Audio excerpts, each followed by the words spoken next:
Good evening, good morning, whatever, everybody. Thank you very much for joining today.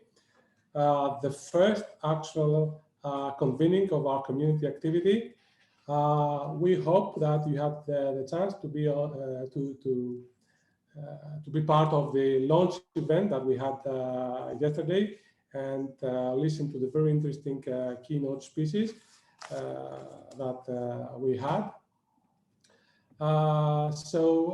Since yesterday, I don't know, Yoti, do you want to say something coming from yesterday? Thank you very much, Evangelos. I just want to welcome everybody and thank you all for being here and for your interest. It's been a real pleasure to know all of the different resources, all of the different interests, very different institutions that have expressed their interest in participating here. We really look forward to collaborating with all of you, learning together and taking this journey together. Thank you, Yoti. So Yoti Hosagrahar is one of the co-leaders, you know, of our community activity as Deputy Director of the World Heritage Center of UNESCO. And the third co-lead is Sara Venturini, the Climate Coordinator from GEO, if you want to welcome also the people. Hi, everyone. Yes, thank you for being there yesterday, to those who made it. And I look forward to a fruitful discussion today. Thank you, Sarah. So just briefly to bridge with what we have been listening to and discussing yesterday, there were many interesting talks, as I told you. Many of them has pointed out the very important element of open data, of the importance of being able to collect local data and local information and bringing it into the community activity services. The added value that we are bringing in by combining and joining forces within the consortium, and that we are planning for a holistic approach and multidisciplinary approach on the way that we are going to be working together. It was also stressed out that we should end up with concrete applications that are really ready to uptake by local practitioners and any kind of users. And I mean, we just isolated one very nice expression that we should try to lead by momentum in a time where public awareness about earth observation, about climate change, about cultural heritage is increasing. So this is exactly what we should be doing, and we are here to start this very fruitful collaboration. So before we proceed, next slide, please. Let me give you some administrative information. So as Sarah already has denoted, please indicate your name and your affiliation going to the list of participants. You can click your name there and then rename, so we can make sure that we can follow the discussion in the chat. Use the chat box for questions and comments. We will try to be collecting them and feed the consortium discussion. So for those who were yesterday present, there is no QA box. This is a regular Zoom meeting. Feel free to have your camera on. It would be nice if we make it more natural that we see faces while discussing. And again, for your information, we are recording this meeting just for internal purposes. And after today's and yesterday's meetings, and at some point we will prepare minutes and share with the consortium. This is today's agenda. As you have been notified, yesterday we have made some change in the planning. Today is a closed meeting just for the consortium members.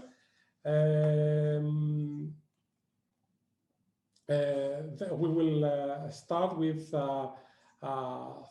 two presentations, one coming from Craig Larley, who will introduce us into GEO's function and work program, and one by Yoti and myself, where we will dig into the details of the implementation plan. Then there's going to be a 15-minute interactive workspace, and we will be using a specific software application for this. This is going to be introduced by Jennifer Bailey, and it will serve to interactively start exchanging ideas and collecting some material. Jenny will give us a guided tour through this tool, so I don't need to tell more. And the major change that we have come with is the session on the discussion. We had planned to have presentations by individual members, but the response by you was huge. We had more than 25, 26 presentations, so it would be impossible to have all these presentations. So we collected the information, we have clustered some of the elements inside, so we will be driving discussion out of this presentation to make it more efficient and more personal. So from today's meetings, the objectives of the meeting are to gain an understanding of how GEO functions. And this is very important because many of you will not probably be, you are not probably familiar with GEO. We will introduce you to the main elements and the implementation plan as it stands now, so of the Air but Habitat Climate Observatory. It is important that partners have the chance to determine their potential contribution and benefits they expect from their participation in the community activity, to discuss priorities, opportunities relevant to the activity, and yes, have a very fruitful discussion. So, thank you. I wanted only to be able to say thank you to everybody who sent in their presentations, because it was we were really delighted to receive so many presentations. It's just unfortunate that the time constraints of the event will not allow us the time to have all the presentations. So that's the reason for our for putting an alternative way of allowing the discussion. But that has fed the discussion for sure. Yeah. But we'll make sure that at least the most of you will be able to, intervene and say, put your opinion on the topics that we will be raising. So this is going also to serve as an intermediate way for you to introduce yourselves and relevant activities. So without further delay, I would like to pass the floor to Craig Larley from GEO Secretariat. As I said, he is the coordinator of GEO's work program, and he will give us an overview of GEO and its main functions, especially for those that are not familiar. So, Craig, the floor is yours. Thank you very much, Vangelos, and thanks to the group for the opportunity to speak to you about GEO and GEO work program. As was mentioned, my name is Craig Larley, and I serve as the work program coordinator in the GEO Secretariat. Together with my colleague Wenbo Chu, we support the GEO Program Board, which is the governance body in GEO that oversees the GEO work program. We also do our best to monitor what's happening across all of the work program activities and to respond to questions or requests for assistance from the work program. We're certainly very pleased to have the Urban Heritage Climate Observatory as part of the GEO community. And so, as Evangelos said, my slides will provide a brief introduction to GEO and to the GEO work program for those who may be new to this community. Next slide, please. So to begin with, GEO is an intergovernmental partnership that formally began in 2005, following a series of 3 Earth observation summits. The map shows our current membership with the colors indicating our regional coordinating groups, which are called regional GEOs. Next slide, please. GEO also welcomes the involvement of other international organizations that are active in coordinating observations or undertaking research, developing solutions, or engaging decision makers, among other roles. Many of these organizations are officially recognized in GEO as participating organizations, and this enables them to serve in GEO governance bodies. A third category of involvement was recently added to recognize the contributions of commercial and not-for-profit organizations. Such organizations are eligible to become what are called GEO associates after demonstrating at least 2 years of practical involvement in GEO.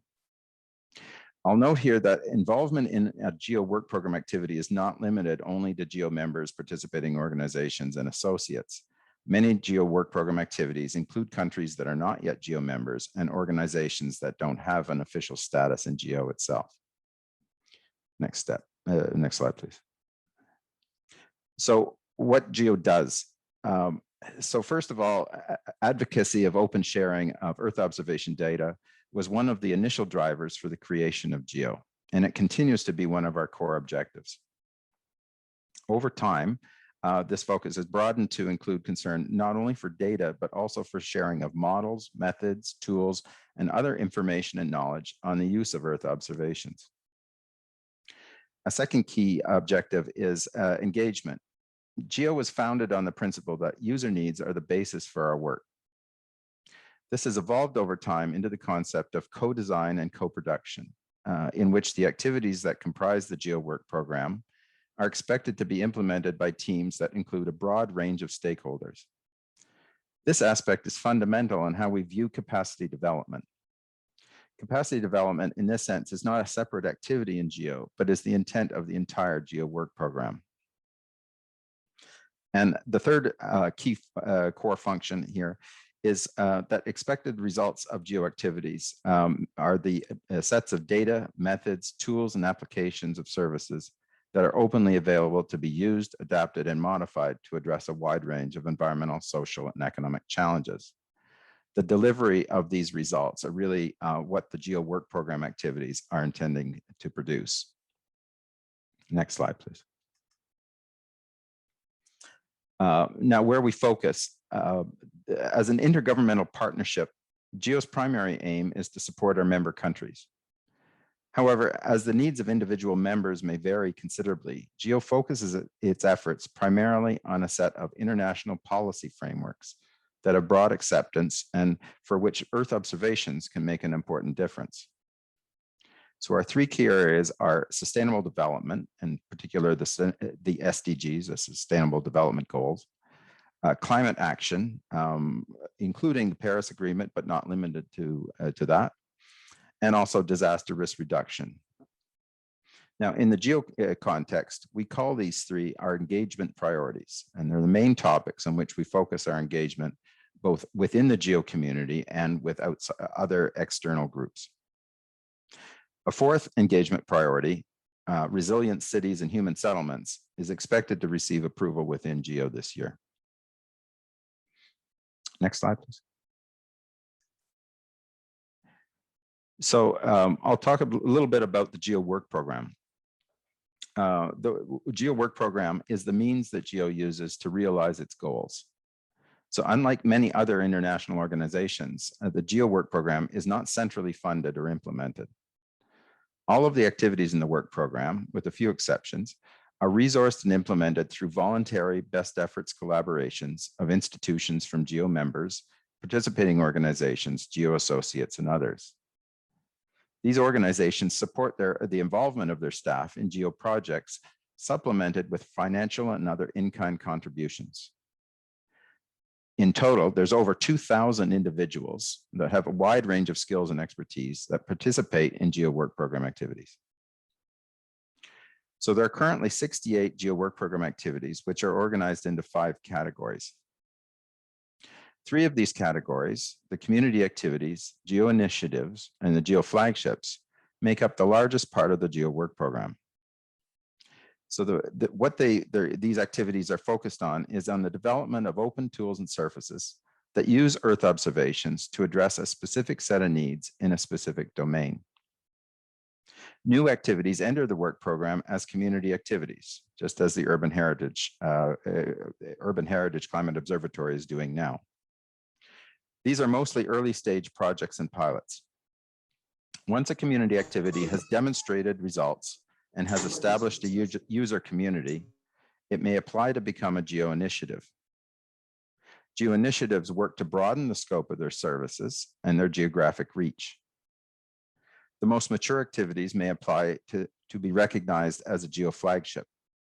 These are activities that have achieved a mandate from an international organization as a supplier of Earth observation-based products or services.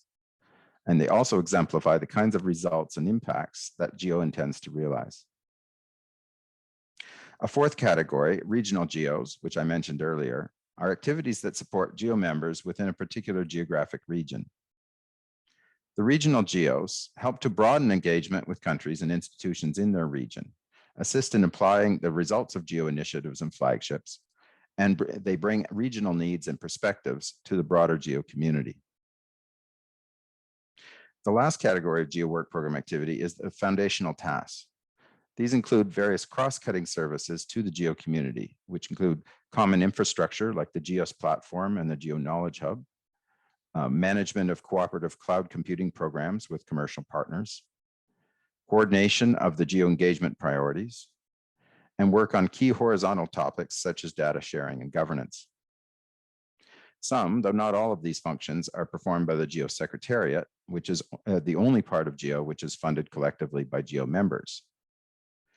There are also, in some of these topics, such as the engagement of the engagement priorities, are coordinated by GEO working groups, such as the Climate Change Working Group and the Disaster Risk Reduction Working Group. Next slide. So these are a few examples of some GEO work program activities and how they support decisions. These are, in fact, the 4 GEO flagships currently. The Global Forest Observation Initiative supports countries in developing national forest monitoring systems and in greenhouse gas measurement and reporting and accounting. GEOGLAM, our Global Agricultural Monitoring Initiative, improves food security through timely and accurate predictions of crop yields and agricultural production. GEO Biodiversity Observation Network coordinates the management and delivery of biodiversity and ecosystem observations. And the Global Observation System for Mercury contributes to the monitoring of mercury and its compounds using Earth observations to support the Minamata Convention. These are, of course, only a few examples of a great many activities. Next slide. This is my the last slide here of my presentation. This is an overview of the flagships, initiatives, and community activities. Wasn't even space to include the foundational tasks and the regional GEOs here. Really, unfortunately, you don't see the full names here, and so it's a bit cryptic with the acronyms, but essentially there's a diverse set of activities in our work program that covers topics from agriculture, flood forecasting, air quality, disease prediction and response, monitoring of geological hazards to urbanization, and many others. And we encourage GEO work program activities to work with one another where this is relevant. And so Wenbo and I would be happy to assist you when you're at the point when you would like to reach out to some other activities or are interested in discovering some of what they're doing. I'm also available to answer any questions you might have regarding the GEO work program or the relationship with the program board. And that's all for me. Thank you. Thank you very much, Craig. Really informative, and I think very much useful also for those that have been for some time in GEO. So we get a very good overview of how GEO works. So thank you very much. So I pass the floor to Yoti, who is gonna, initiate us in the community activity implementation plan. Yoti. Thank you very much. So you've all had a chance to take a look at the implementation plan. So next, please. You've seen the table of contents, you've seen the executive summary and the idea of the key activities behind this.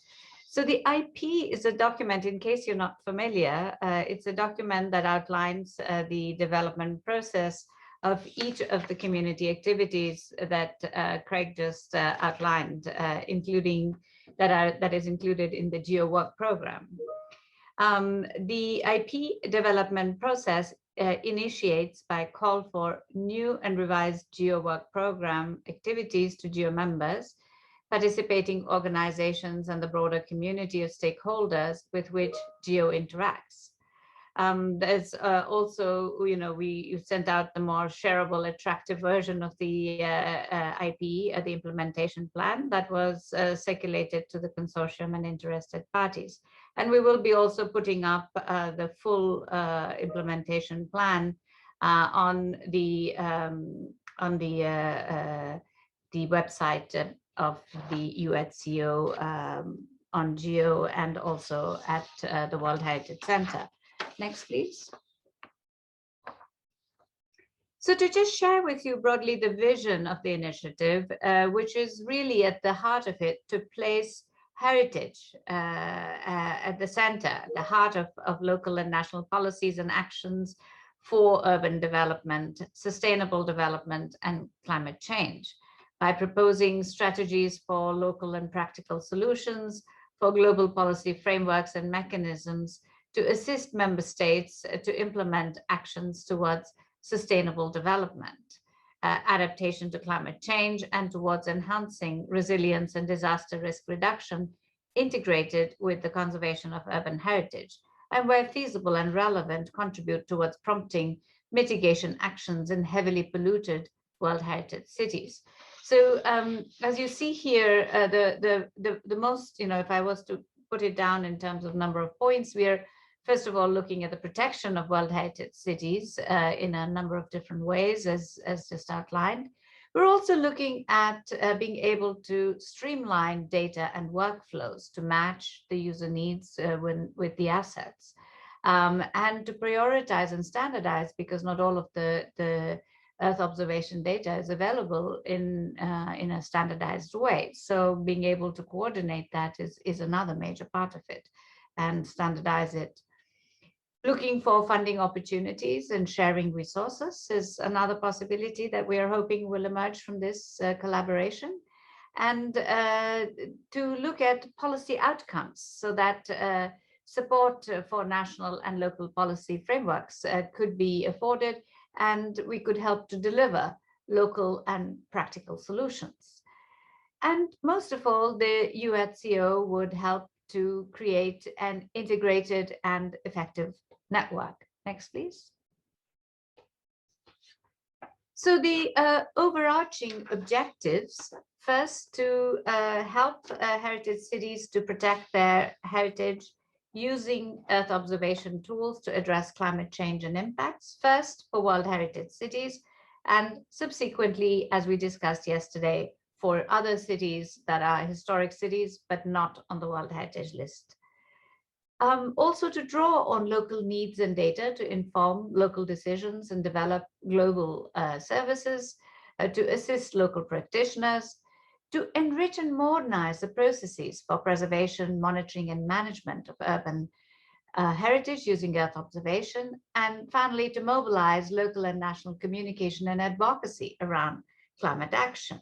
So in a sense, it will provide a forum for all relevant partners to share practices, needs, and expertise, to match them, and also to enable a modernization of practices through co-producing targeted tools and services focusing on climate change risks and impacts to urban heritage. Next, please.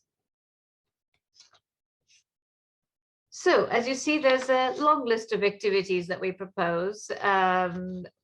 To begin with, the engagement with and collection of data and information from the users, matching of needs with available Earth observation expertise and assets, and provision of a plethora of Earth observation products, expertise to cultural heritage stakeholders and vice versa. Identifying key opportunities and challenges for gathering and applying Earth observation data for conservation and management of urban heritage. Collection of good practices, assisting in building awareness and networking. Building on the UNESCO Culture 2030 indicators, which I will talk about in just a minute.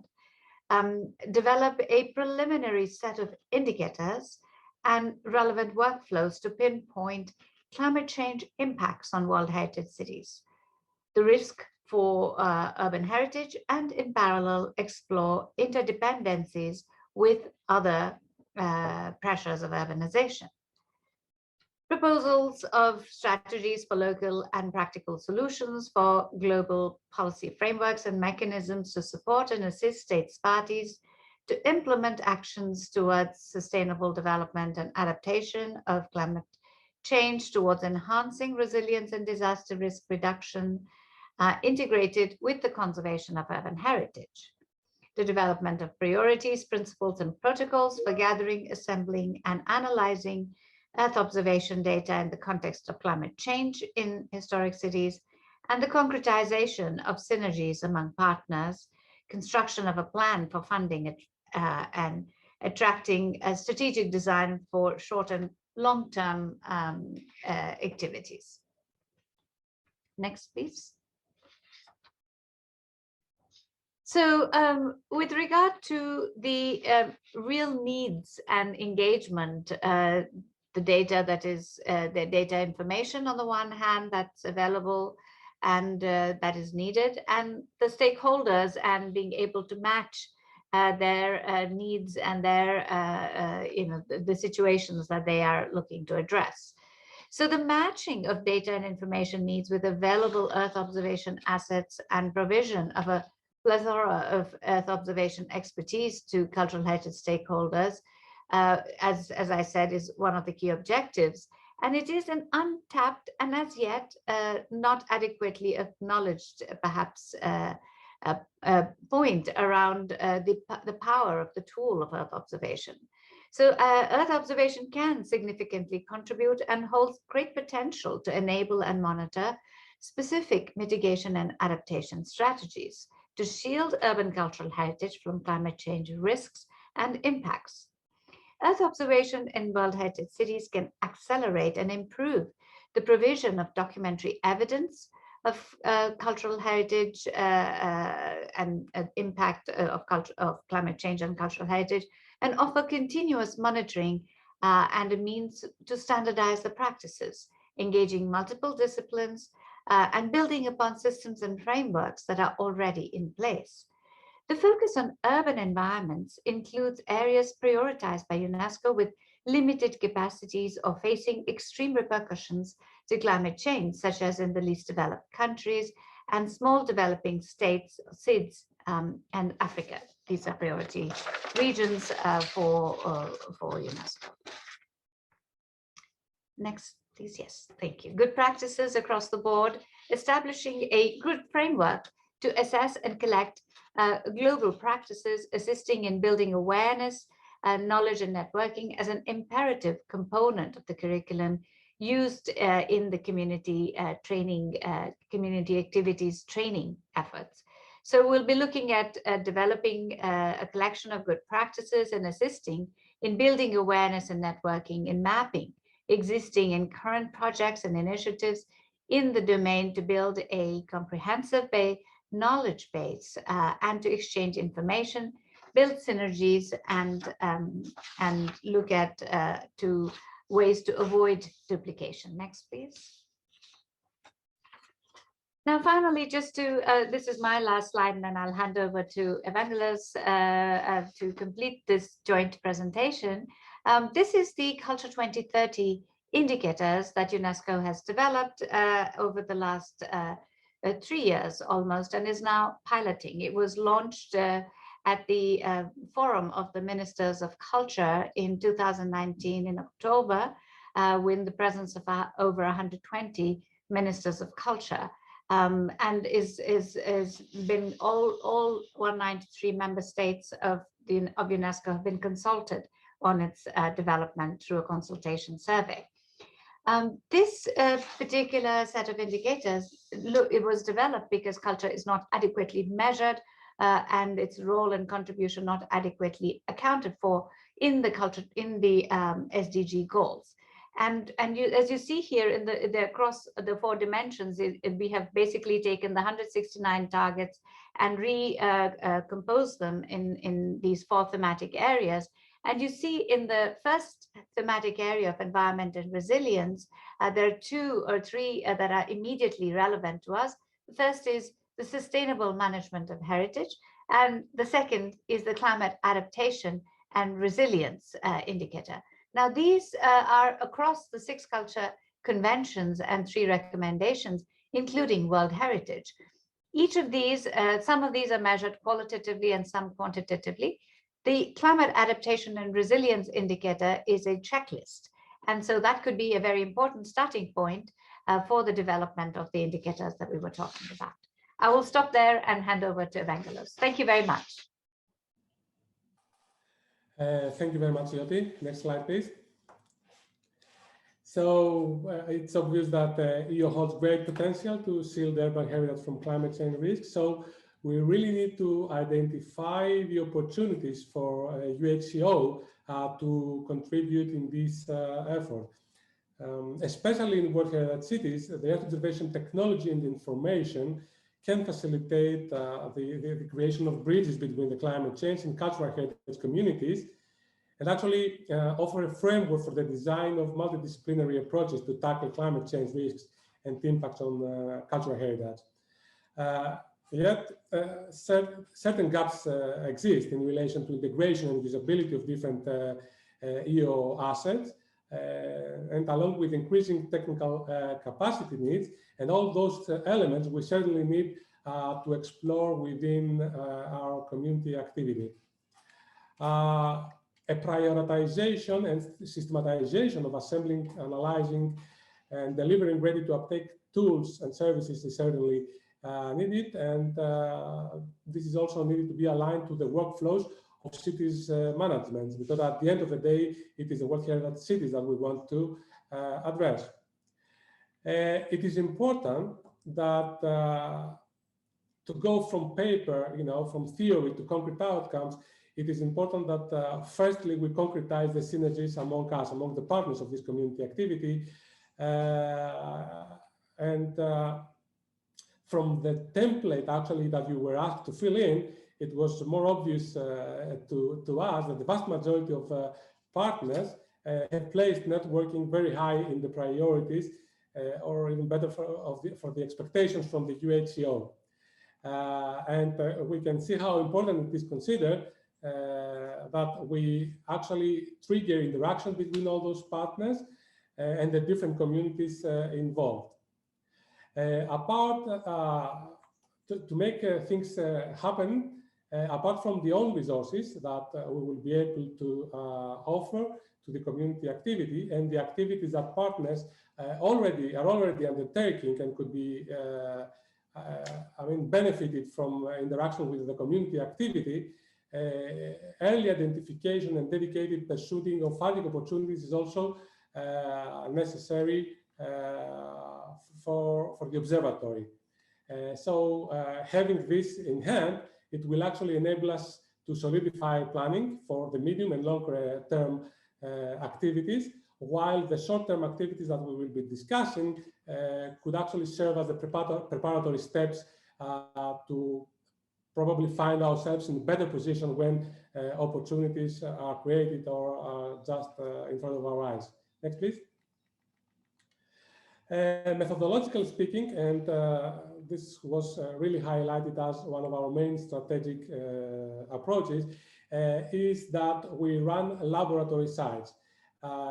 First step would be the identification of sites of interest, and the pool to make such decision could be either UNESCO's list, coming together with the experience and expertise coming from the colleagues there. For those who were able to attend yesterday's meeting, we have also the announcements of the flexible mechanism as a collaboration between the Greek government, UNESCO, and WMO. And there is going to be also some survey coming out to gather more information about sites that might not be part of this list, but also our partners. You will see during our interactive workspace that if you have good ideas and justification why a site that you're aware of should be part of our focus, so please feel free to let us know. Despite the majority of listed World Heritage cities being located in Europe, climate change is global. It's a global issue. And for this, any movement aiming to address all those local particularities also, it should be done in the veil of global climate change and should ensure geographical balance and representation as an additional criteria for the selection of the sites. This, together with the different aspects of sustainable urbanization that Yoti also mentioned, urban resilience, any other social, ecological, economic dimensions of cultural heritage should be part of the criteria for prioritizing those sites of selection. As soon as this happens, then piloting existing, new, combined interdisciplinary methods and refining those methods in real-world conditions in those pilots is also considered key in delivering efficient services. And the expected outcome should be for us to be able to feed a global platform for use from various level stakeholders. The final aim is to integrate a global EU-based approach into local practices and conversely inform the global platform with local experiences. And this way we shall be able to bridge all geographical scales involved and aimed at in our community activity. Next, please. Data policy. This is also a very important aspect. It was also mentioned and highlighted by Gilberto Camara, the director of GEO yesterday. GEO is fighting for this open data, open science, and there have been many achievements up to now coming as a result of GEO's effort. It has also developed a frame of data sharing principle and data management principles, which together with other known frames like FAIR should be actually widespread and adopted by our community. But for sure, we should keep caution on issues of confidentiality of data, sensitivity, and it's really good that we have partners in the consortium, in the community activity, which has such a legal expertise and could really lead us through this. Next, please. Coming to training and education, capacity building, capacity development, training, hands-on knowledge and know-how transfer is very important element to enhance, especially local efforts in using Earth observation. Education might sound as a little bit longer-term investment, but we should equally put it high in our agenda and to make sure that we educate and train the next generation of cultural heritage conservation managers, local practitioners, Earth observation users, etc. There are already relevant Master of Science courses that you're probably aware of. So I'm teaching in one of them, and I can really already tell you that the enthusiasm that archaeologists, for example, and conservation students show in utilizing Earth observation practices and other new techniques in their fieldworks. Along this line, also communication of actions, awareness activities, dissemination of success stories will further support our and expand our networking, but also will probably help us in funding attraction. Next, please. We have made an attempt in the implementation plan to identify the main users. There are different levels, national, local governments that take decisions, ministries of culture, of environment, urban planning experts and communities. These are important elements, but also us, scientists ourselves, which are using services coming from science from different domains. We can be also end users of our own services. And at the end of this chain, the real users like World Heritage site managers, urban planners, conservation practitioners, and many, many others. However, through our community activity, we need to early identify all those or other user types and their profiles to adjust the ways that we are approaching them and to assure that at the end, we will be able to meet their real needs and that we create services that match their profiles and workflows. Next, please.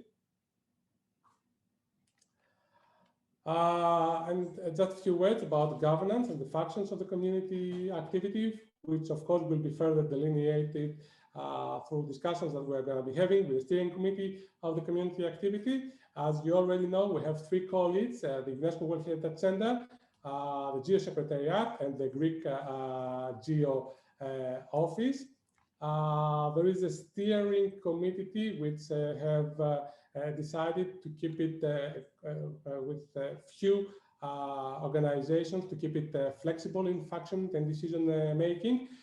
We try to make sure that we assure geographical, to the extent possible, balance and diversity in expertise.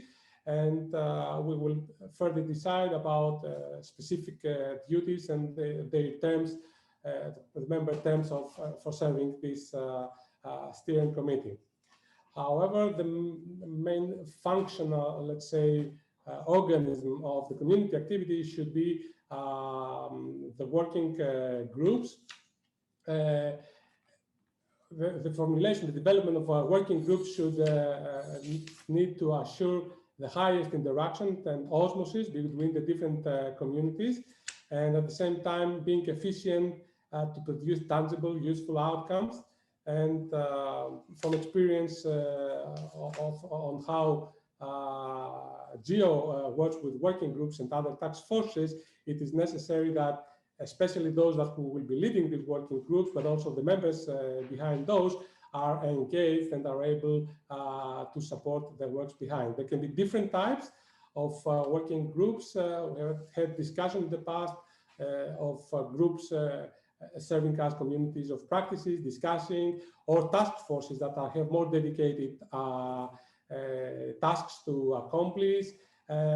So there's going to be a session in the interactive workspace where we can gather more ideas from you, and would really like to have this, of how those work groups could be structured.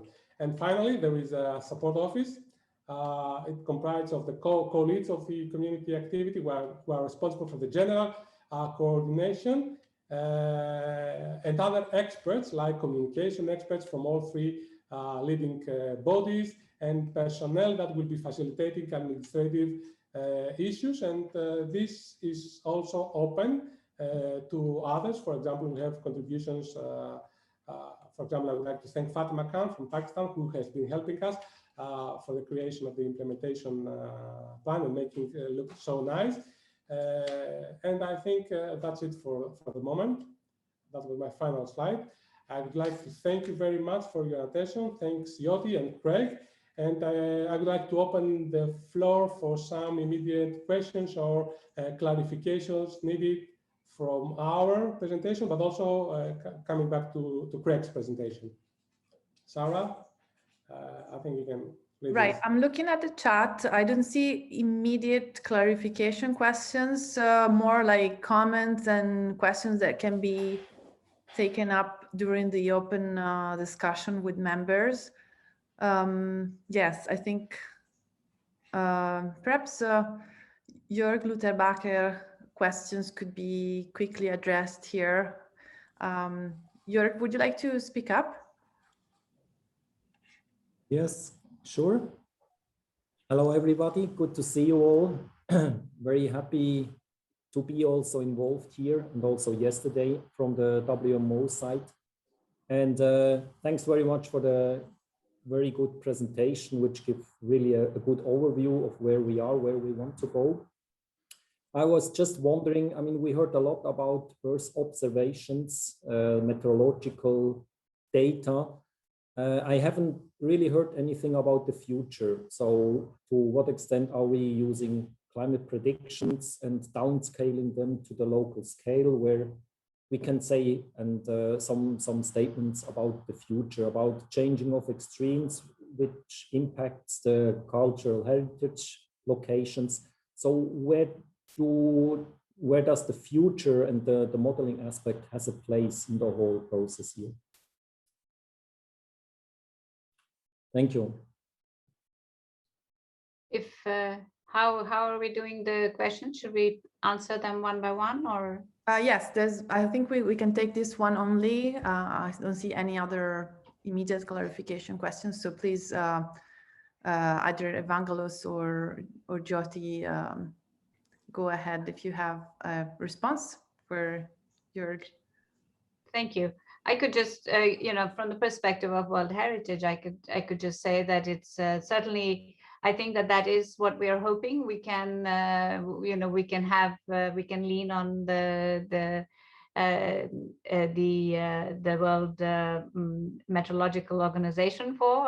I think that having localized, local level, downscale to local level data on climate would be incredibly useful. Also, I think what would be very useful from our perspective, which I think is where we have to look at, we talked about matching needs and assets, is that kind of data, I mean, we're not climate scientists working with World Heritage. So, to be able to take that kind of data, translate it into spatial information and be able to see what impact that has at the level of World Heritage, because World Heritage properties are often a little bit smaller than the city itself, because it's in some settlements, it's the full settlement, but in the majority of places, it's a smaller part of the city. I think that's something that we would really need to be able to understand and look at very carefully, and would be incredibly important. Thank you very much. If I could just come in here. As I highlighted also yesterday, when we are talking about Earth observation, actually, it's just not satellite data. And this is a very common misunderstanding, let's say. Many of the times, in-situ data are included. New platforms like smart sensors, like crowdsourcing are gradually, with all quality control, you understand behind that is needed, are being integrated into the big picture of Earth observation, but climates are also part of it, because, climate models, because it's another tool of how you can observe Earth and understand the processes behind. So we would like to see it as an overall, ensemble of tools to do the job. And following up to Marcy's comment as a follow-up to your question, yes, many of the entities in our consortium have access to past data, and this is really, really important for us to understand the trends, the changes in intensity, in frequency, with all these geographical particularities for each World Heritage City. So this is going to be also part of the work. Okay, thanks, Evangelos. I think that covers, yes, the follow-up question, and also another comment from Alessandra Bonazza from CNR, Italy. There is a quick question on the focus of the new community activity from Noura Jibo from ACREC. Essentially, the question is, are we starting with World Heritage cities as a pilot, and then we can expand on other cities across the globe, or what? Yes, I think that if I can answer the part on the World Heritage Cities. So, of course, I mean, let's look at it this way. There's a world of cities, many, many, many cities around the world. And then there are historic cities or historic parts of cities, urban heritage.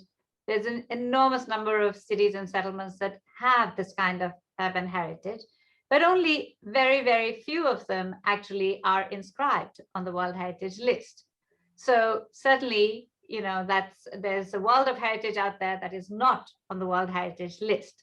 At the same time, World Heritage list is a set of very clearly identified heritage cities that are of very high profile, that are very, very well recognized, that are also important assets for every country and for those cities, of course. So we're starting with the World Heritage cities.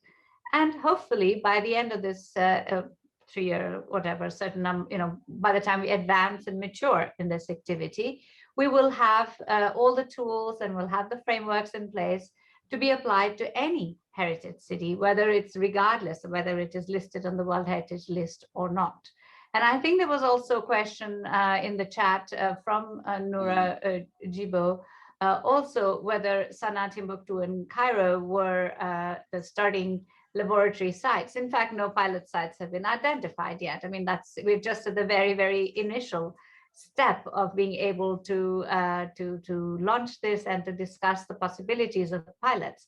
And of course, in order to be able to do pilots, we need the resources. So all of those are steps that we will take together.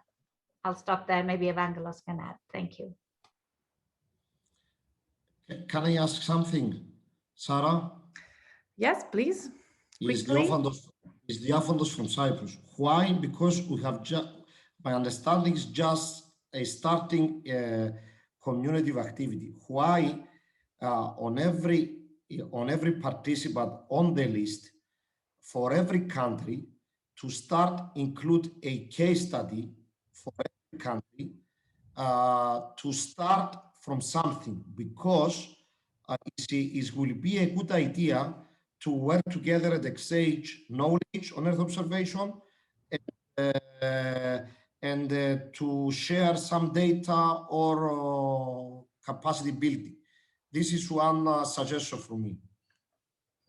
Thank you, A list of the Diophantos. countries and include some sites on every country to start working together. Yes, that's a good suggestion. I see there are other questions coming up on how we do it. So I think we can take this for the later open discussion. And in the interest of time, I would close this quick Q&A and allow Jennifer to continue the presentation. But don't worry, we'll get back to your comments and question later. We have a lot of time. Hi, thank you, Sarah. So I have sent a link in the chat box, and I will also share my screen for the mural, which is the interactive session that we had planned. I think it'll be more of a overview now, just so we can save more time to discuss. So if you can enter the link, you don't need to log in or create an account. You can just enter as a visitor. And start kind of figuring out how to move around. You can zoom like you would normally on any application. You can use your mouse to move around. So I will zoom in on the top left corner, which is our warm-up exercise. But basically, we've structured this around 5 questions that we will provide you with a link so that you can come back in up until the end of the week to provide your answers, maybe after you brainstorm, maybe after our interactive or after our discussion session. Next, you might get more ideas, you might get inspired. So it's very much, it'll be open. We'll send all the instructions and the links so that you can come back and add in your insights at any point in time. So I will ask you to go in, follow along if you need to on the Zoom meeting. I will be sharing my screen, so if you get lost, but go into the link that I sent. If you have any issues, just let us know in the chat box. And yeah, so we've created these sticky notes, these text boxes that you can grab a hold of, and you can double click to enter your name, your affiliation. And we also are interested to know your motivation behind joining the Urban Heritage Climate Observatory community activity. So why are you here? What's your motivation? Maybe we can spend a minute just to kind of get used to the tool. If we run out of sticky notes, which I'm not sure we will, but you can also double click anywhere on the canvas to create a new text box and begin typing in your name, where you're from, your organization, your motivation. So I will give you guys a few seconds to do that. The one thing to be mindful of is that you can move around other sticky notes. So once you're done, you can lock the sticky note by right-clicking the text that you added and going to lock. And that can, once you're done, you can lock your sticky note in place so that it doesn't get moved around by anybody. So I see some people are starting to put in motivation, their names. So maybe it's starting to consider cultural heritage as a connecting factor between climate change, Earth observation. And again, if you have any issues, raise your hand or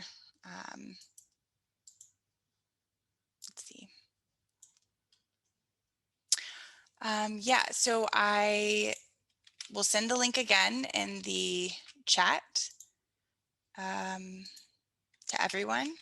If you continue to have issues, let me know if you can't enter for some reason. And also, we'll provide the link in an email later after the meeting as well. So just since we're already over time, I might move on to the next question. And I won't really, I mean, you guys can, of course, continue to fill out sticky notes and add new text boxes, but I'll just do an overview of the remaining questions so that we can get to the discussion. But really, we want to get your perspective on what key issues and key needs are within your domains, maybe within your workflows that you feel that this community activity could address. So we ask that you include your name here as well. It's not obligatory, so whatever you feel comfortable with, but a lot of this we'll discuss later. The issue of the key issues and the key needs is a big topic of conversation, so maybe you want to brainstorm on that. And if you need to add a new sticky note, you can just double click on the canvas and a text box will pop up and you can just start typing in it. So yes, give it a try. And yeah.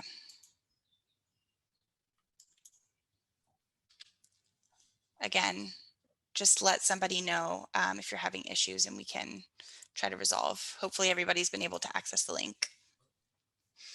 So the third question is around working groups. Evangelos talked about that briefly and we'll talk about it more, but we really just want to kind of have you guys think about ways in which we could structure the working groups. Should it be organized around a specific task or a specific focus area? How can we kind of build off of the interdisciplinarity of the community activity and bring these communities together? So we really want to maximize the interaction between everybody and come up with a good way to structure ourselves to get some stuff done. And so moving to the fourth question, this is really about what World Heritage cities or, what cities, what urban heritage stands out to you as already at risk to climate change impacts. We just want to gather your ideas, maybe ideas on pilot cities. So Nura mentioned, some cities that maybe don't exist on the World Heritage Cities list right now. So we really want to get your perspective as we have a wide geographical spread represented in this group. And further on this sort of conceptualization of the global platform that Evangelos introduced before, what kind of data and functionalities would you expect? How could it support local action? So yeah, this probably needs some brainstorming, but we really would like to get your ideas here on what heritage is at risk and what sort of expectations or what sort of data layers and functionalities could be useful in this regard. And fifth, we have the vision. So kind of where do you see, this is more long-term, but where do you see the community activity in a couple years' time? And what do you think would be the most valuable outcomes? So it's kind of an open-ended question, but just to gather your perspectives and your ideas, maybe to help us prioritize and see what's most important to the community. And lastly, not to overlap with what we asked you all in the template that we sent out in the presentations you provided us, but what kind of more like higher level or open resources can you think of that might exist? Is it new project proposals? Is it regional funds that might exist in your area that we don't necessarily know about? But what kind of funding options do you think could be pursued to support the community activity in the future? So with that, I'll kind of hand it over since we're 10, 12 minutes over time. And we'll keep it open. We want you guys to come back in your own time and provide your input, maybe after the discussion today, after you do some brainstorming. Yeah, so with that, I will hand it over back to Evangelos and Yoti, I believe, for the member discussion. Thank you. Thank you very much, Jennifer. Evangelos, you're going to launch the discussion, or Sarah? Yeah. So thank you very much. Thank you, Jennifer. We should move to the discussion part. If we can change the slide.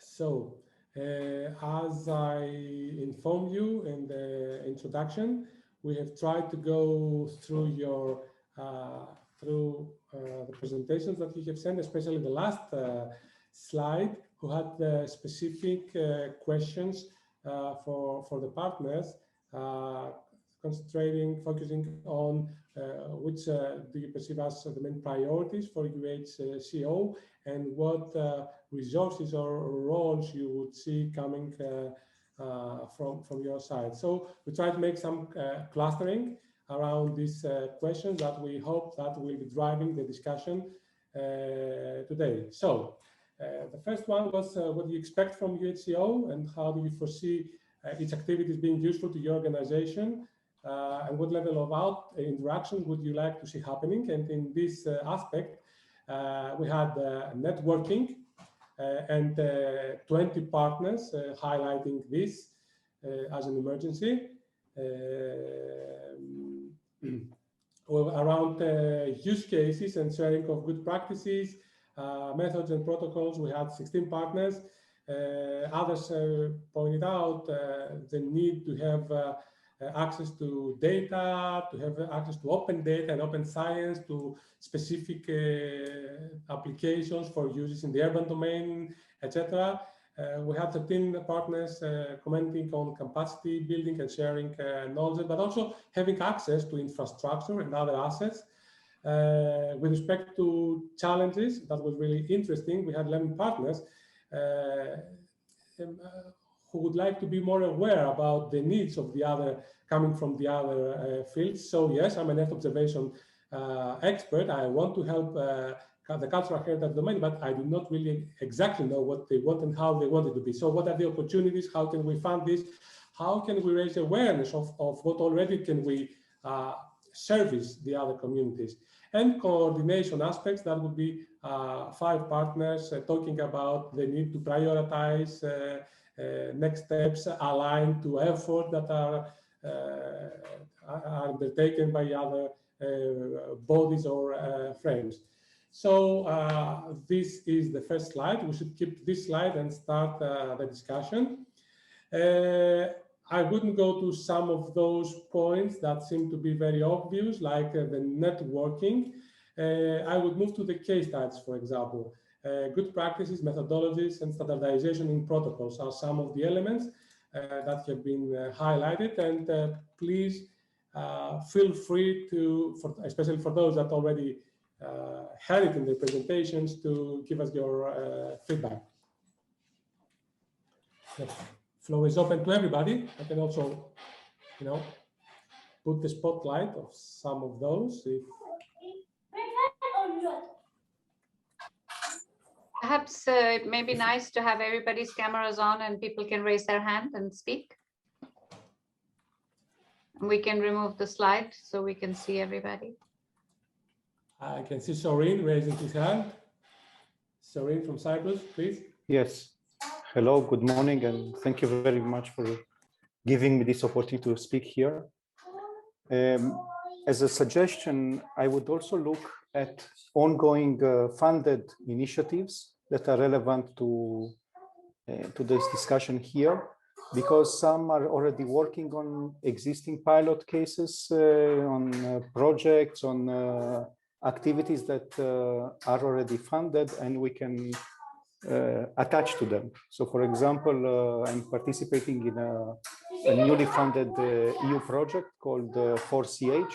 I will put a link to this project in the chat soon. And we are also looking for case studies there, and we're looking on various activities that are relevant to this group as well. So to sum up, maybe we can gather this kind of existing or just started initiatives that we can link to them. Thank you. Thank you, Shireen. Please mute yourselves while not talking, and also please, when intervening, also introduce name and your organization so that we get to know each other. You know. So, Sarah, do we have someone else? Can you see? No, I'm monitoring the chat. I don't see any other hands. Oh yeah, there's a new hands up from Georgios. Yeah, hi everyone. It's a pleasure to meet you here. I'm Georgios Timiklis from ICCS. ICCS is the Institute of Communication and Computer Systems. We're based in Athens, and we're also working in various projects, mostly Horizon-funded projects in the area. So also, as Evangelos mentioned, we would be more than happy to share results and also share good practices. We already have some findings from ongoing projects. For example, currently we coordinate a project called the Hyperion, where we are working on the development of a decision support tool in order to assess climate change and natural hazards. And it includes various sites around Europe. The project is in the middle, and we already have some initial findings, but we would be more than happy to discuss even with experts in the fields, or share the knowledge we have in order to convert, let's say, the outcomes also of our project. So very happy to be here and meet all of you, and really looking forward to the next steps.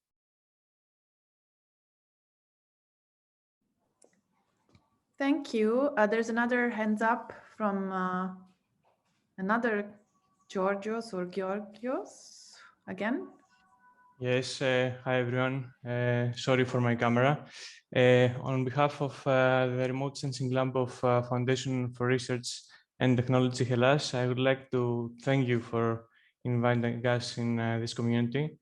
In the context of this community, we would like to provide our expertise on Earth observation, climate change, and urban planning.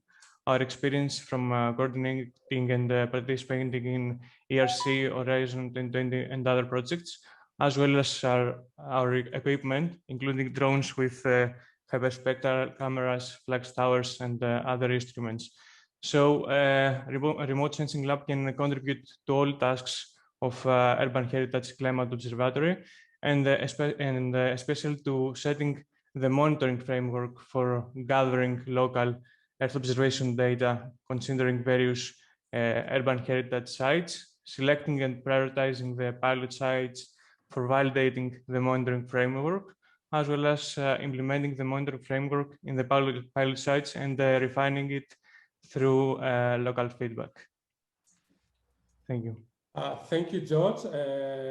Actually, it's important that we can highlight the projects that we're already working with. I suppose everybody here is working on projects, and this is a good also opportunity to get some success stories, because this is also going to help us spread the word in the different domains of how we can use that observation for cultural heritage. But let's save this part of resources and roles in the next session and concentrate a little bit on the priorities we should give for UHCO. And I can see Daniele from ISPRA raising his hand. Yes, can you hear me? Yes. Good morning, good afternoon, and good evening to everybody. My name is Daniele Spizzichino. I'm from Italy. I'm from ISPRA. I'm an engineer, but no one is perfect. And I work in the Geological Surveys of Italy as well. I just want to stress a warning, because I also wrote it in the chat, that in my opinion, there is the possibility that during the next month, year, we are downscale services concerning data and product on climate change and other, other assessment like ground motion, something like that. Maybe also in a very high resolution and accuracy. But on the other hand, the cultural heritage community is not aware about this, concern the format, for example, of the heritage. We need the digital format of the heritage, because otherwise we have data and products, but we don't have nothing to compare this. So one of the first important issues from my point of view is that we have to produce or collect or share, collaborate together to have the availability of all the core and buffer zone in digital format. Otherwise, we have a very high resolution detail analysis, forecasting model, ground motion in millimeter precision. We have a very accuracy spatial resolution analysis in every different services of climate change, natural hazard and everything. But on the other hand, we have a JPEG, a PDF, or something that we are not able to use and assess. And this is a warning, especially to the World Heritage Center, because I know that in the World Heritage list we have some of of all the UNESCO sites that are collected with one spot or JPEG or PDF. So we need to shift this mind, because otherwise we have a very good resolution hazard map, but we don't have, on the other hand, the exposure and vulnerability map of the heritage. Okay, so this is my warning, at least. That's actually very essential. A basic of scales has always been, an inherent part of early projects and stuff. I don't think we are yet there. Maybe in this essence, it would probably trigger actions between the different communities to reach at a level that they can, the data can really speak together. Vasilis? If I can also just respond to that point, I think it's a very important point. And as Evangelos said, I think that it will be one of the things that it's not by choice that we have maps of the quality we have, because it's what we are provided. Because when countries nominate, when states parties nominate sites, they are required to provide us maps. And some of these go back, as you know, it's a 1972 convention. So some of these sites were inscribed in 1972 or 77 or 1980, when that was the quality of maps they had. So it is a huge work for us to go back and do this for all of the World Heritage sites. And to begin with, we are only focusing, for the moment, just to be able to progress with this work, we want to keep the focus on these 300 plus World Heritage cities. And out of those, we take a handful to see what we can really do. And then we can start to use the lessons from it for the other cities, because otherwise we could end up spending a huge amount of time and effort in generating a lot of other sort of base level data, but then we're not able to progress to the point of seeing the intersections. But it's something to be kept in mind. Thank you very much. Only to say that in Protego project, we digitalize more than 400 UNESCO European sites, so it's fully available. Okay, so thank you very much. Vasilis, I fully agree. We participate also in Protego as a team in Cyprus with ISPRA. We participate in Klima, was another JPI, and we have already made risk assessment in different monuments and cultural heritage sites. This is an extra plus for the network. We are running on Horizon widespread teaming project is Excelsior22.eu. You can see the website on the chat. And we have a big thematic cluster of cultural heritage with the detection of archaeological buried remains. We run a project Athena, was capacity building with DLR and CNR on Earth observation for cultural heritage sites.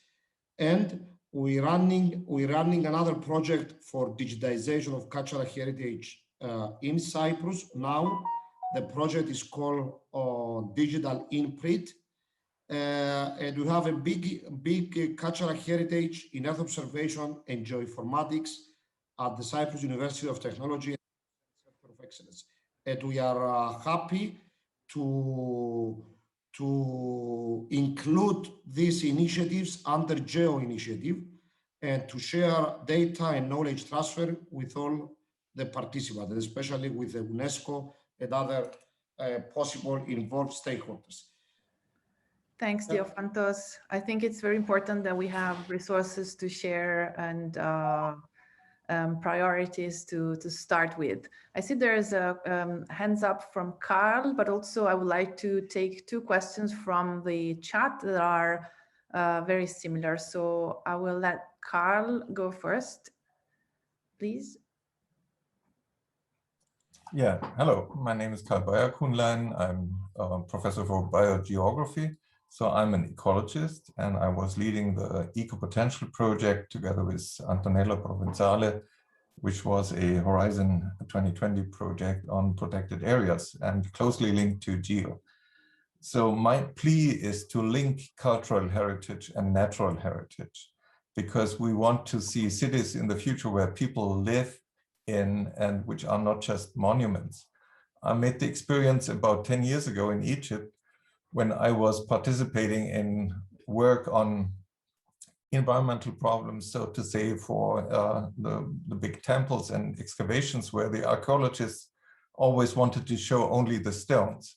But these temples were gardens at the time of ancient Egypt. They were green and they were filled with life.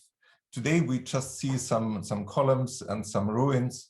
And I want to make an initiative that, well, the cultural heritage and the natural heritage is more linked in cities, because that's what we need in the future. But there's also risks that are coming up for people. In the moment, everybody knows about viruses, but there's also vector-borne diseases spreading all over Europe now, starting from the south, with invasive mosquitoes, which are urban. So they live mainly in cities and they create risks for the populations in cities. So we need to understand better the ecosystems that, and these are artificial ponds or things like that, and collections for water in gardens. We need to understand also the ecological conditions in these cities, in the cultural heritage cities, in order to, well, make the future better for the people and avoid that they are seen just as monuments. Thank you, Carl. I think nature-based solutions are becoming a priority for GEO as well, and for many GEO members, and also in the run-up to COP26 for the implementation of the Paris Agreement. So your suggestion is very, very topical. Thank you. I see another hands up by Noura. Would you like to speak up, Noura?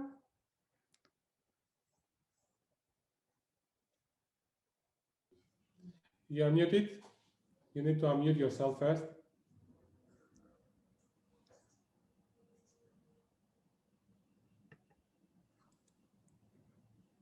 Could you hear me now? Yes. Good afternoon, everybody. My name is Noura Jibo. I'm the Secretary General and founder of African Climate Change Research Center, United Nations Climate Observer Organization.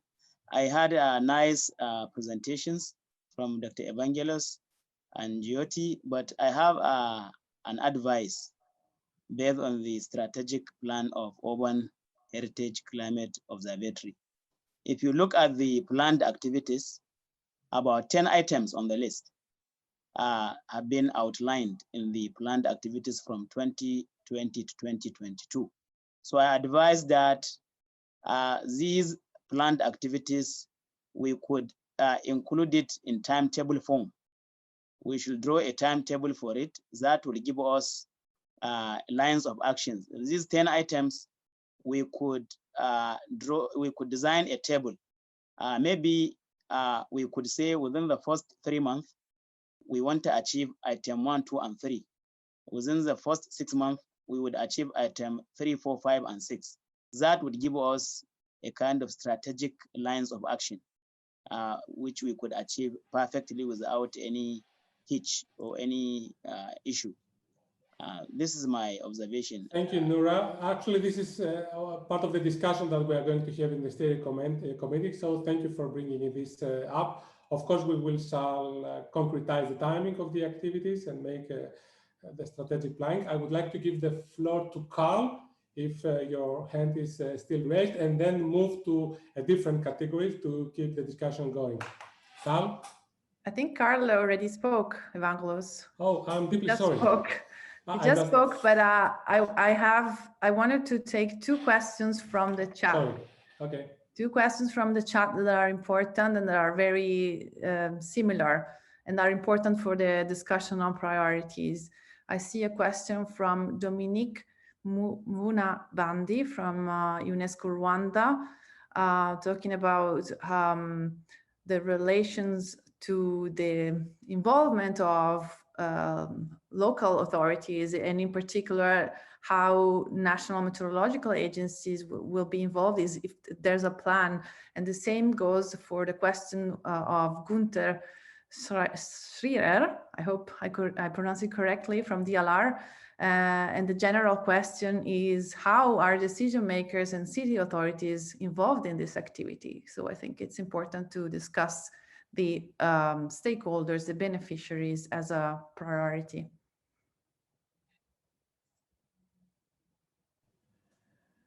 Maybe for the first one, it could be WMO that tries to address. So I can go to the second one coming from Kunta. And that is the advantage of GEO, because in GEO and having urban resilience as a fourth engagement priority and a competent working group already in place, we are coming in contact with global networks of cities. Yesterday we had a representative from the Global Covenant of Mayors. We are already in discussion with GRCN, and through these paths that GEO as a whole community can offer, I think also for our community it will be easier, let's say, to come directly in touch to the city stakeholders and develop this kind of interaction that is needed.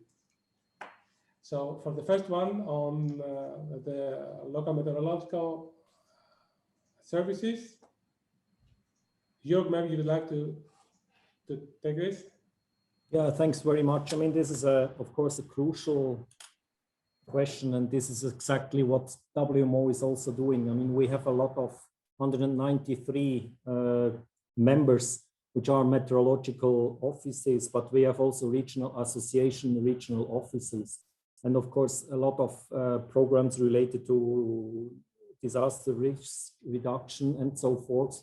So we have all these connection from the global to the country and also to the regional scale, where people are actually suffering from extreme events or impacts from climate and weather extremes. So we make sure, of course, that we can contribute from the WMO side with our network to make sure that we have the important stakeholders and those that are actually using this information in place and support them.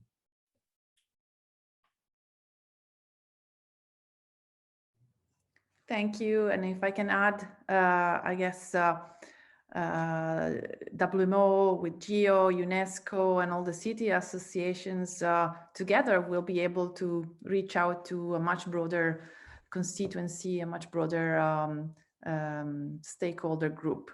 So this is the beauty of cooperation. I see another question from Dimitri. Is it on priorities? Dimitris? Hello, everyone. No, just about to actually to present our laboratory. If you have 1 minute. Could we, Evangelos, would you like to keep it for the second part of the discussion? I think if it is okay with you, Dimitris, we do it like this, because this is not a scope, and you combine it with some of the things. Okay, no problem. Okay, so thank you very much for it.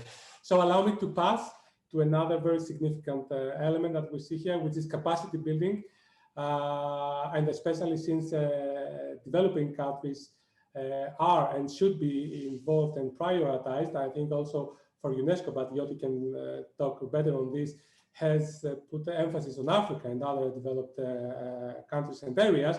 So let's hear and get some feedback from you on what is it that should be needed in order in the terms of capacity building, capacity development, knowledge transfer, etc.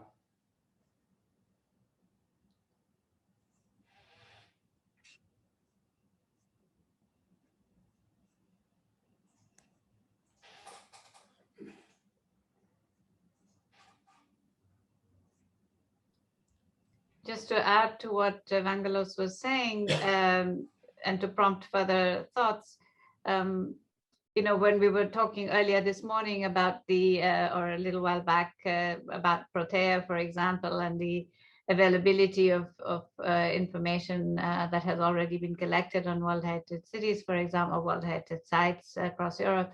This is not the case in many other parts of the world. So being able to see how we can bring the data and information, you know, even about localization of climate data, for example, to be able to do this in all different parts of the world is really important for us. For UNESCO, Africa is a global priority. And also there's a lot of priority on the SIDS countries, the small island developing states. So being able to see how we can also, you know, it's through building capacities of the institutions, but also seeing how the utilization of available data and its extrapolation can be supported.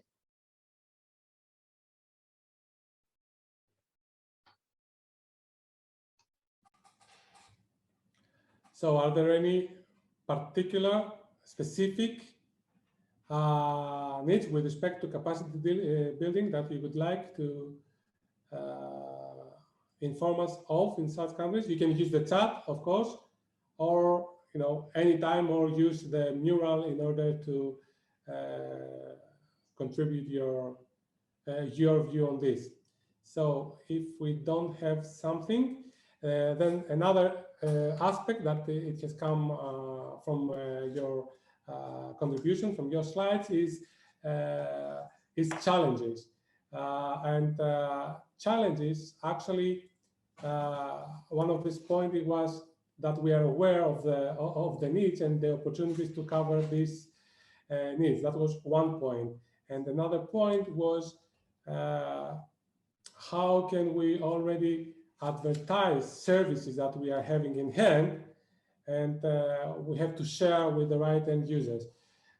So in this aspect, I would also probably like to hear some views coming from the private sector, because I know that there are some companies already in the consortium and in the meeting today.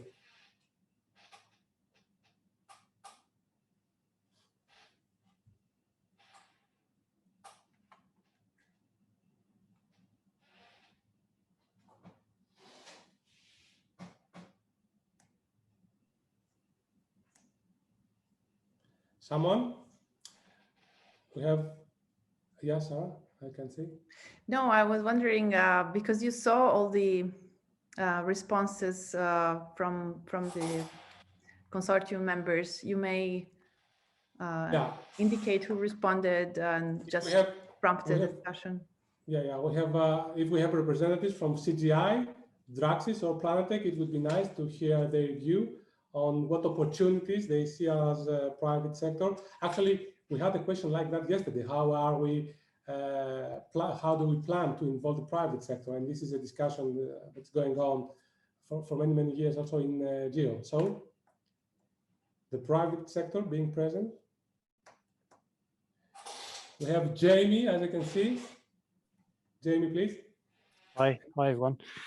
So I work for a private company based in UK, and I think the power, the sort of the connection network initiative like this allows us to bring some of our expertise and expose it for sort of the wider community for use, but also that exposure allows other opportunities, business opportunities. So we're not necessarily looking for direct funding from projects, but just the exposure of what we can offer for free, and that allows us to work to maybe sell products alongside that. We have that sort of model already within the company, where we provide free and open data as a service to cover the UK, but also we have a sort of a value-add products that the work off the back of those free products.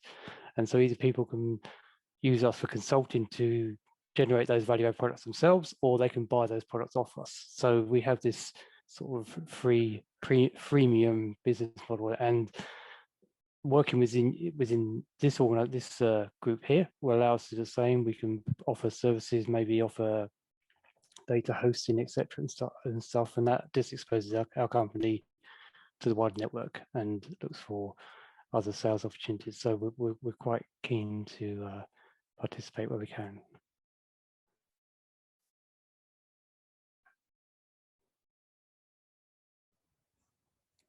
Thank you, Jamie. Evangelos, do you want, I see someone else? David Petit?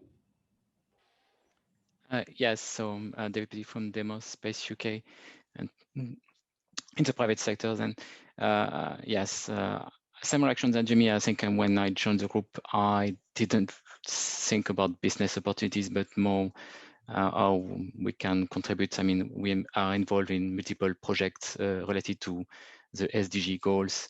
And so it's just one other activity where we hope that some Earth observation services we have developed can help, and or my experience as well to identify other solutions can help. So it's more in this kind of strategy, I will say.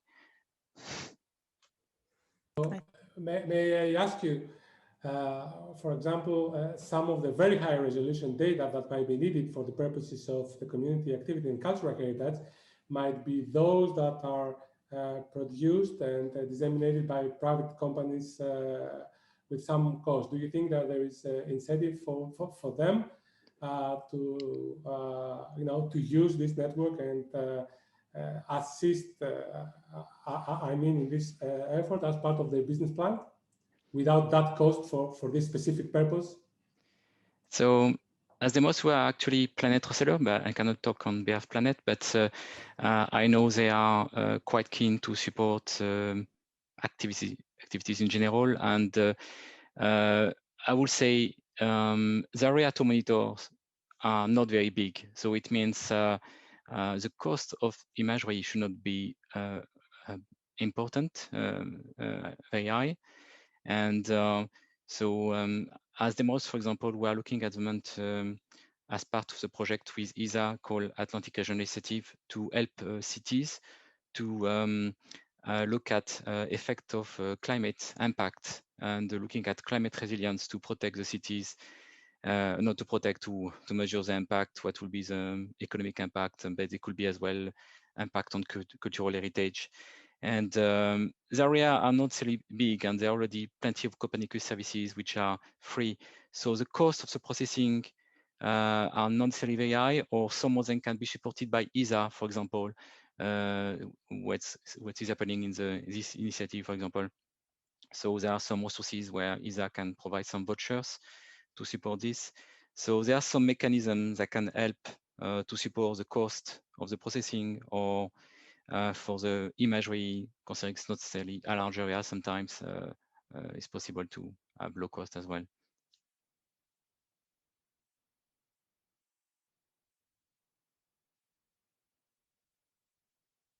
Panagata from Draxis, you wanna say something, please? Yeah. Hello, everyone. Nice to meet you, everyone. I want to raise the issue that I have already written in the chat.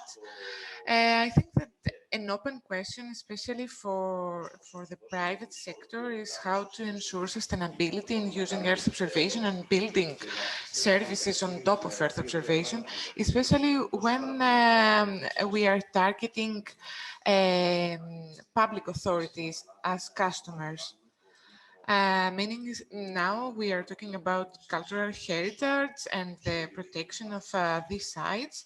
So our end users will be public authorities, most probably. So a big obstacle for us is how to ensure incomes. Of course, we are private companies, and first of all, we have to ensure the sustainability of our organizations.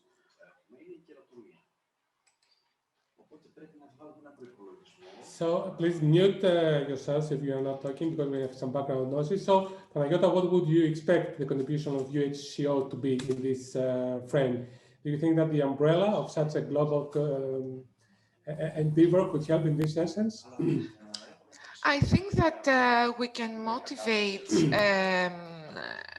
public authorities and people working in these organizations not to be reluctant to use such services, because I think from my experience that still some of them are not very keen in using Earth observation and such kind of services, from my personal perspective. So, as I think you've raised a very important point. Because I think also talking about what we were listening to earlier when Evangelos was asking about private companies and the possibility of Earth observation data from some of the private sector companies.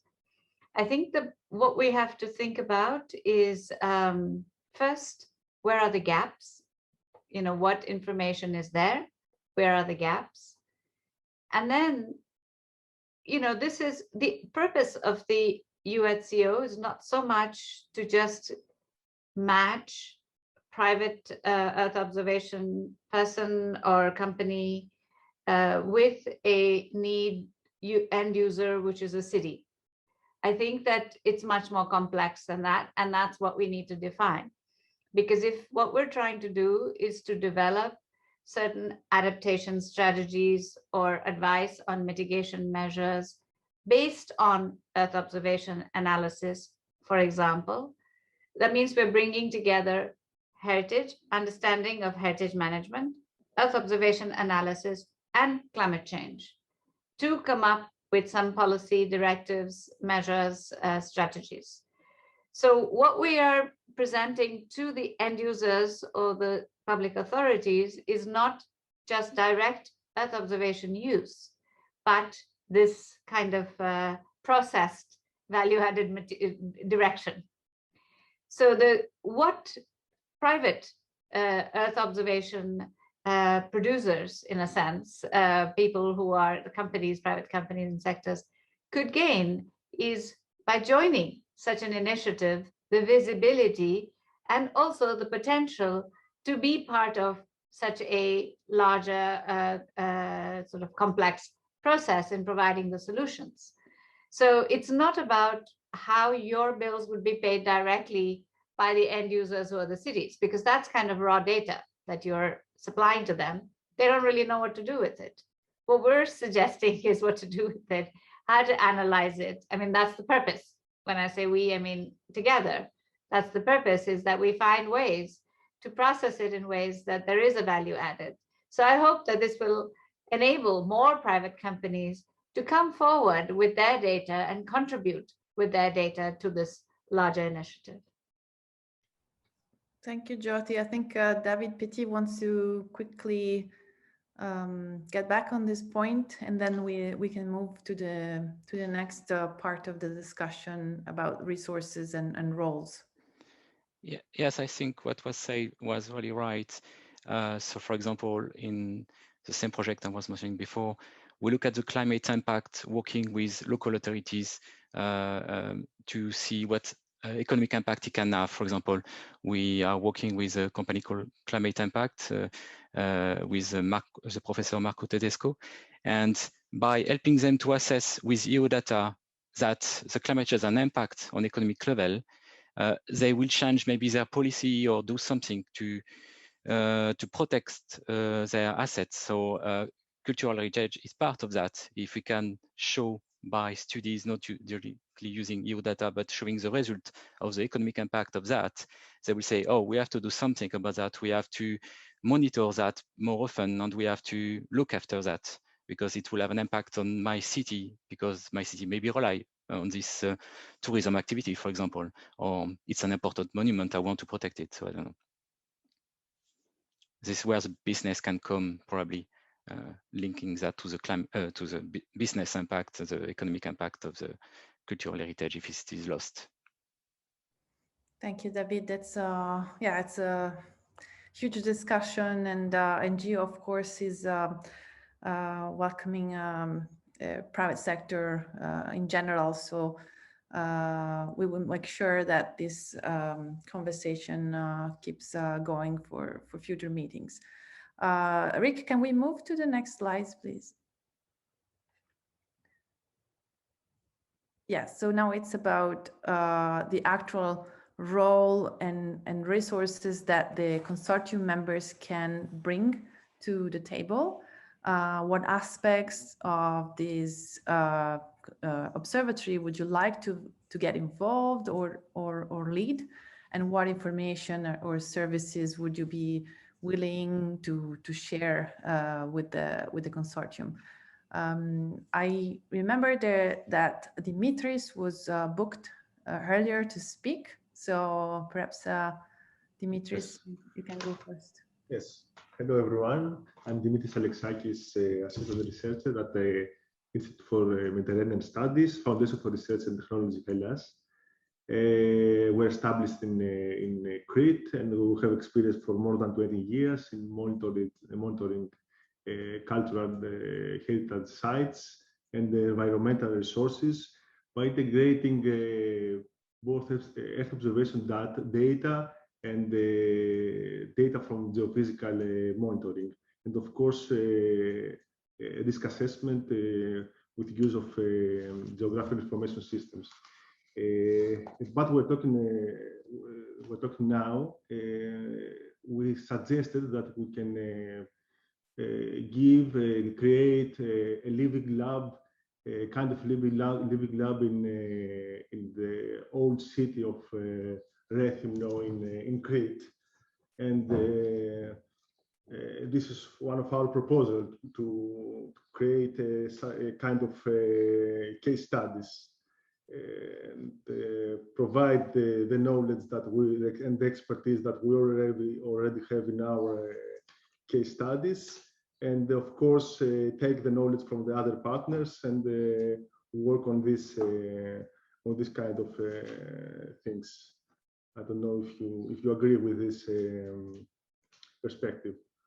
And of course, we're open to analyze Earth observation data from different sites, and again share our experience with the other partners. Evangelos can confirm that, but I think this is really the point. We are here to identify use cases to start with, so we're happy to listen to your proposals, and then the group, the core team, will assess and make a decision about that. I think there's another hands up by Sorin, please. Yes, thank you. So beforehand, I didn't introduce myself. My name is Sorin Hermon. I'm associate professor at the Cyprus Institute, which is a private non-profit research and academic institution in Cyprus. So I would like to offer our expertise in the data provision, perhaps services, related to a topic that was not really discussed too much here, which is the granularity of observations. So we do a lot of 3D analysis, and we do a lot of 3D related to also monitoring impact, not only of climate change, but also of other risks. So I would like to bring in this possible expertise of how to merge between Earth observations and other forms of documentation, looking at identifying specific shapes of factors that influence and have a negative impact on building, for example, micro fractures, erosions, other forms of deterioration. And as a case study, we are working a lot in Nicosia, which is a very interesting case because part of it is not physically accessible. And we look on other forms of accessing and documenting such urban heritage when we cannot go physically there. So thank you. Yes, thank you. Good point. And I think Evangelos will have an answer to that. That we already are planning to do so. But please, Evangelos, go ahead. Yeah, very important aspect. Thank you for bringing it forward, Serene. And I think it matches very well this element that we see on the slide of matching needs and the Earth observation assets. And it was a very nice surprise for me going through the list that at least 5 partners have highlighted that they can contribute to do this matching through their previous existence, and even work on the specifications on behalf of the Earth observation community when a specific need comes from the cultural heritage community. So that's really important. So going through the information and your input, we have identified these services, these domains. I will not go through. I think you had the chance to read them. So I will start from the bottom. And I would like to talk a little bit about indicators because Yoti stressed it out. It is a very important element for UNESCO.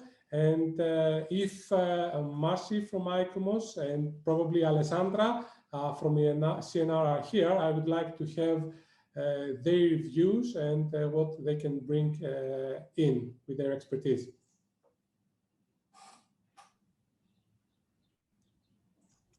Hi, Marcy here.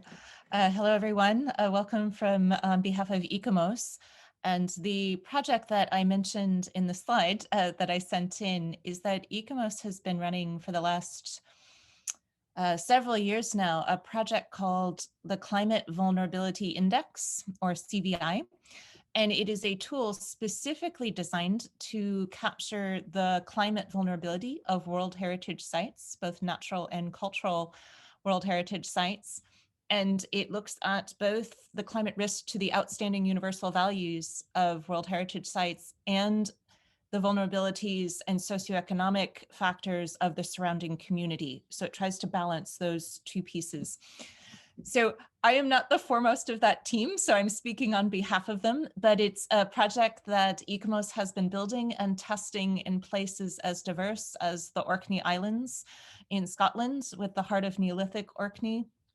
It has worked in Australia with some natural World Heritage sites there, and it is currently running several pilots in Africa. So we have that as growing expertise and a growing team that has been working with different indicators and using different sources of information, and then really sitting down with communities and understanding their needs and their relationships to the site and building, working through a set of indicators that way. So the ICOMOS team has some of that experience to share. Thank you so much. Happy to take questions if there's time. So is Earth observation part of the layers that you are using or might think of using in the future to monitor, but even better monitor the achievement of those indicators? That's one of the things I think will be most useful. I think my colleagues have been using a range of different sources, but the capacity to more consistently use sets of Earth observations to track change and say, once we've identified some vulnerabilities, to be able to monitor over time, I think would be incredibly valuable. So that's one of the areas where we would like to partner. Yeah, excellent. Thank you, Marcy. Thank you. So Alessandra, are you still on board? Would like to intervene? Yes. Hello, everybody. Good afternoon. Well, thank you very much. For this incredible event. I'm very excited to to have the possibility to share with all of you the experience. Well, concerning the experience that we have is mostly related to the climate change impact on cultural heritage, both natural and built heritage. And we had worked a lot with the slow cumulative changes impacts, but also on extreme events. We are currently working particularly on extreme events. And coming to the point about the indicators. So we are mainly working in developing indicators for the vulnerability ranking of heritage sites. So we moved from the vision of the evaluation of the impact of climate change to the more, let's say, risk assessment, where we have the mapping of the hazard, coming back to the issue of climate projections, spatial resolution in combination with Earth observation. And try to combining this hazard mapping with the vulnerability of the site and the exposure. So in this way, we are working on the development of indicators. So for the ranking of the vulnerability of the site, both natural or built, mainly in relation to the identification of criticalities in terms of managerial management or structural. And this is what we are doing in the Protect to Save and Strange project, which is ongoing. And well, this is very challenging. So, but we are very excited. I mean, working on this issue. So that's it. Thank you. No, that's excellent. That actually it fits much the big vision that we are also discussing within the flexible mechanism, where, and I was wondering if at the end of the day we can reach somehow like the identity of each World Heritage City or monuments within, that we have all this kind of information that can really end to a decision support system for the local practitioners. So from what I got from Marcy and you, the combination and building more off of this could be the way to accomplish the vision. Thank you very much. We are 5 minutes almost to go. So I don't know, Sarah, if there is time to take. I think we can have time for one more comment. And I already see one hands up by Daniele. Mm-hmm. And then we should wrap up because we have another meeting in the afternoon with the steering committee. Yes, very brief. I forgot to mention that ISPRA and the Geological Survey of Italy belong to the Eurogeoservice group. That is the group of all the geological surveys of Europe. And we work in an expert group on Earth observation. So, of course, as a member of the GEO, for us, we are totally available to share all the data concerning Earth observation, natural hazard, and the geohazard and something like that. So only to add this, that we also can involve the other Eurogeoservice community. Perfect. This is what we needed to hear. Okay, so Sarah and Evangelos, if I could maybe suggest that just as a wrap up, whether we could, if all of the members of the consortium are open to it, maybe we could develop a sort of a table with to map the different, because so many areas have been identified through the slides, and we can develop a mapping of who can contribute to what area and who is specializing in which areas geographically and in terms of fields and so on. And that mapping would also help us to identify gaps so that we could then see where we don't have enough and see where the intersections are through that, in addition to the mural board. So maybe that's something that we could propose as a way to communicate going forward. Thank you. I think the mural will also start doing that mapping, but we can for sure articulate it or structure it according to what you just suggested, Jyoti. Thanks.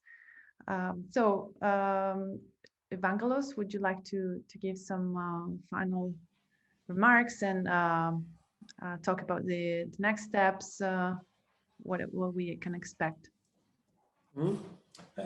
First of all, I would like to say that following up to this latest discussion, that this is actually what should be driving also the creation of the working groups. It is important that the working groups reflect all these capacities and all this discussion we are having. For example, people working on the indicators, people working on the projects and existing data that could already be set at the disposal of the community activity, people that will be working on the next steps, on how to conceptualize the platform, how to pool resources, because I know that there are entities that are already doing platforms. So how can we start combining the platforms to put also on top local information? These are some of the questions that should be probably driving the formation, the formulation of the working groups. So last remark should be that we will now have the steering committee group So we will start discussing on and prioritizing also the activities that we have outlined in the implementation plan. We will be continuously in touch with you and inform you about the progress that will be taking place. I am sure that you all understand that sometimes progress cannot be that quick because of COVID, because already we are a big community, but be sure that we are doing very many steps behind. So we will circulate the working groups and then the suggestion, the proposal for the working groups, and then feel free to offer yourself to be part of this process. After the steering committee, as we have already said, we will try to collect all the information gathered and produce minutes for both dates, and we will circulate it in due time. We might take a little bit more time because the Greek Easter is this week, so probably some of our people would like to get some rest. And with this, I think I would like, on behalf also of Yoti, Sarah, and all other people that have contributing to the preparation, the coordination of these two-day events, to thank you all very much for your participation, for your active involvement and engagement up to now. And we shall be in contact to bring this forward. Thank you all very much for being with us today.